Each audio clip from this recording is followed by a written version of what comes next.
ಅಂತ ತರ್ಲೆ ನನ್ ಮಗ, ಲೋಫರ್ ನನ್ ಮಗ, ಪಾಪಿ ನನ್ ಮಗ, ಕಚ ನನ್ ಮಗ, ವರ್ಷ ನನ್ ಮಗ, ಪಾಪಿ, ಲೋಫರ್, ಚಂಡಾಲ, ಥರ್ಡ್ ಕ್ಲಾಸ್ ನನ್ ಮಗ. ಏನಿವಾಗ? ಹಲೋ, ಹಾಯ್, ನಮಸ್ಕಾರ. ನಾನು ನಿಮ್ಮ ರಾಟಾಕ್ಸಿ ಹೋಗಿ. ಈ ಮನೆ ಒಳಗಡೆ ಮೋಕ್ಷಿತಾ ಮತ್ತೆ ಗೌತಮಿ ಇಬ್ರು ಕುಚುಕು ತರ ಇದ್ರು. ಆದ್ರೆ ಇವರು ನಿಜವಾದ ಕುಚುಕುಗಳಲ್ಲ ಅಂತೇಳಿ ಈಗ ಗೊತ್ತಾಗ್ತದೆ. ಇವ್ರು ಎಂತ ಕುಚುಕುಗಳು ಅಂದ್ರೆ ಒಬ್ರು ಬೆಳವಣಿಗೆನ ಒಬ್ರು ಸಹಿಸಕ್ ಆಗದಿರೋ ತರ ಕೈ ಹಿಚ್ಕೊಳ್ಳುವಂತ ಕುಚುಕುಗಳಾಗ್ಬಿಟ್ಟಿದೆ. ಇಬ್ರಿಗೂ ಗೊತ್ತಾಗಿದೆ ತಾವಿಬ್ರು ಭಯಂಕರ ಡ್ರಾಮಾ ಮಾಡ್ತಾ ಇದೀವಿ ಅಂತ. ಅದಕ್ಕೆ ಆಲ್ರೆಡಿ ದೂರ ಆಗಕ್ಕೆ ಸ್ಟಾರ್ಟ್ ಮಾಡಿದ್ದಾರೆ. ಇನ್ನ ಈ ಮನೆ ಒಳಗಡೆ ನಿಜವಾದ ಆಫ್ ಮಂಜಾಣ ಅಂತ ಶಿಷ್ಯರಿಗೆ ಈಗ ಗೊತ್ತಾದಂಗೆ ಕಾಣಿಸ್ತದೆ.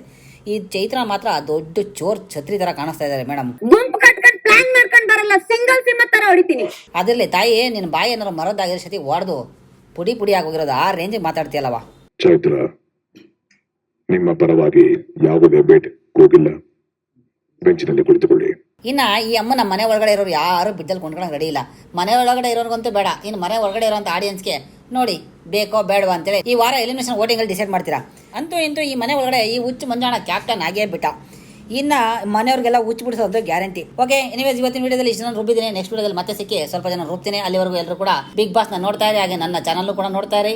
ಲೈಕ್, ಶೇರು, ಸಬ್ಸ್ಕ್ರೈಬ್ ಮಾಡ್ಕೊಂಡು ಎಂಜಾಯ್ ಮಾಡಿ ಅಂತ ಹೇಳ್ತಾ ಬಾಯ್, ಲವ್ ಯು, ಸಿ.